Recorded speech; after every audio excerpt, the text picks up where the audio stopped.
The first Spider-Man movie was released in 2002, and since then, 8 action-packed Spider-Man movies have come out. Today, I will explain and break down the very first Spider-Man movie, so let's start the video.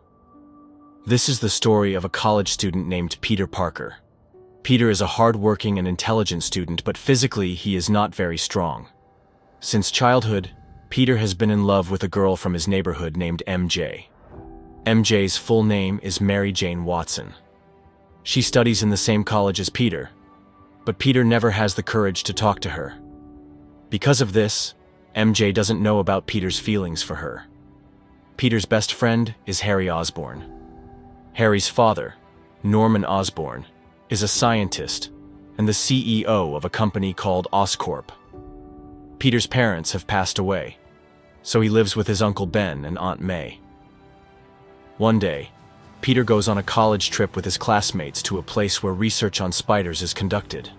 There, genetic engineers have created some new species of spiders, which they call super spiders.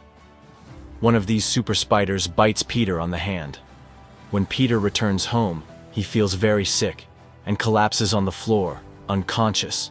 The DNA of the super spider that bit Peter merges with Peter's own DNA, changing him forever.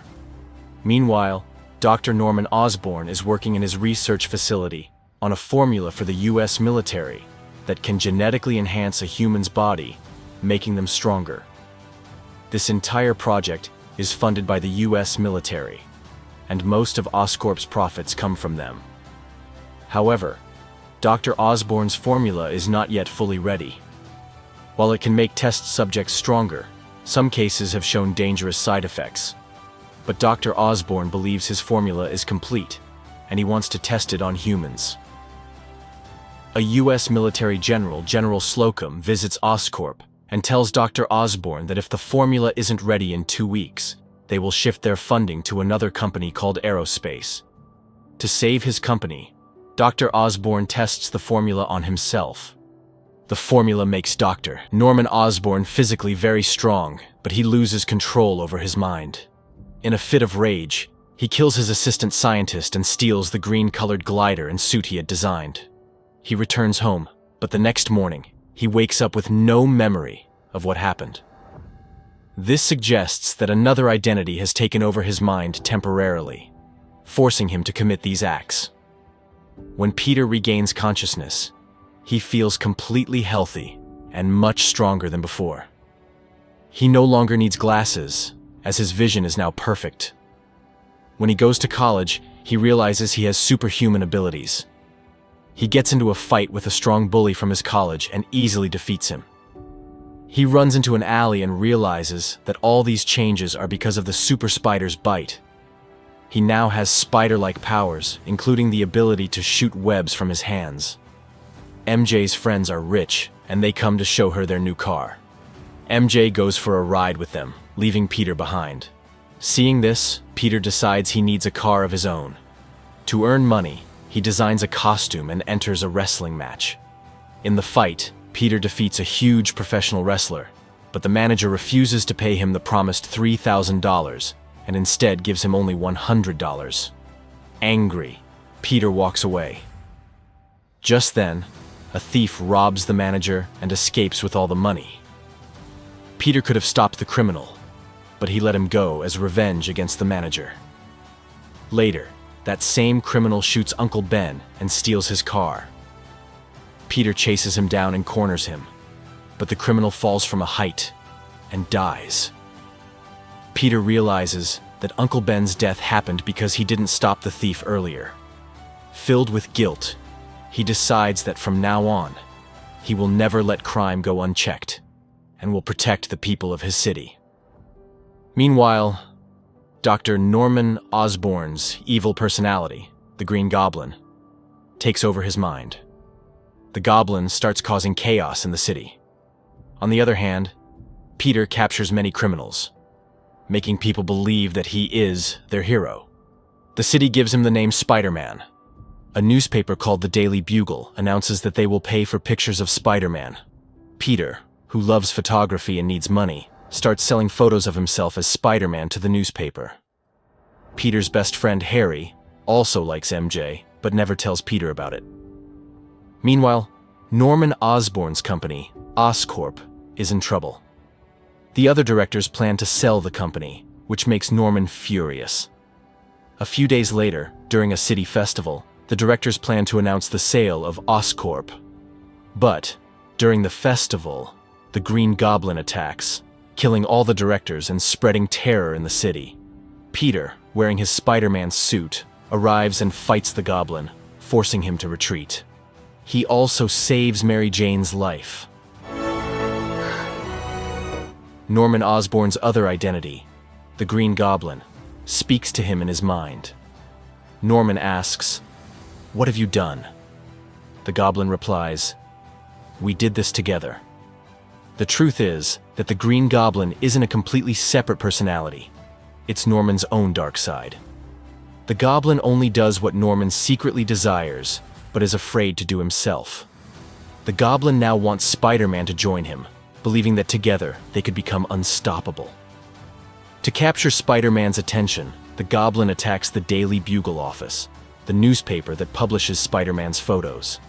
Spider-Man arrives, and after a fight, the Goblin knocks him unconscious. He takes Spider-Man to the top of a building and makes him an offer. "Join me, and I will make you more powerful." The Green Goblin gives Spider-Man time to think about his offer and leaves. Later, Peter goes to meet MJ, where some thugs harass her. Peter, as Spider-Man, arrives just in time and saves MJ once again. MJ starts falling in love with Spider-Man, not knowing that he is actually Peter. The next day, the Goblin sets a building on fire to lure Spider-Man. When Spider-Man arrives to help people, the Goblin asks, "Have you thought about my offer?" Spider-Man refuses, saying, "I will never join you." The Goblin then tries to kill Spider-Man but only manages to scratch his arm before escaping. That same night, Harry and Peter's families had dinner together. During dinner, Dr. Osborn notices the wound on Peter's arm and realizes that Peter is Spider-Man. Knowing this, the Green Goblin decides that while he may not be able to defeat Spider-Man, he can easily hurt Peter. So, he attacks Aunt May, but she survives. Now Peter understands that the Goblin knows his true identity. Meanwhile, Harry tells his father that Peter loves MJ. The Goblin kidnaps MJ and calls Peter, forcing him to come. Peter arrives and rescues MJ and several children trapped nearby. However, while he is busy saving them, the Goblin takes advantage and severely injures Spider-Man. The Goblin takes the weakened Spider-Man to an abandoned building, beats him brutally and says, "After I kill you, your girlfriend is next." Hearing this, Peter becomes furious and fights back with all his strength, overpowering the Goblin. The Goblin removes his mask, revealing himself as Norman Osborn, and pleads, "Peter, I'm like a father to you. The Goblin made me do all this. I'm innocent." Peter hesitates to kill his best friend's father, but the Goblin tries to stab him from behind with his glider. Spider-Man uses his Spidey sense and dodges at the last second, and the glider instead impales the Goblin, killing him. Before dying, the Goblin begs Spider-Man not to tell Harry the truth. Spider-Man removes the Goblin's suit, takes Norman's body back to his home, and leaves it there. However, Harry sees Spider-Man placing his father's body, and assumes that Spider-Man murdered him. At Norman Osborn's funeral, Harry vows to take revenge on Spider-Man for his father's death. Meanwhile, MJ confesses her love to Peter, saying, "I love you because you've always cared for me." But Peter tells her, "We can only be friends." He knows that if his enemies ever discover his identity, they might hurt MJ to get to him, just like the Goblin tried. The movie ends with Spider-Man continuing to protect the city and embracing his responsibility as a hero. There are no mid-credits or post-credits scenes in this film. I hope you enjoyed this video. Please like the video and let me know in the comments which movie you'd like to see explained next. See you in the next video.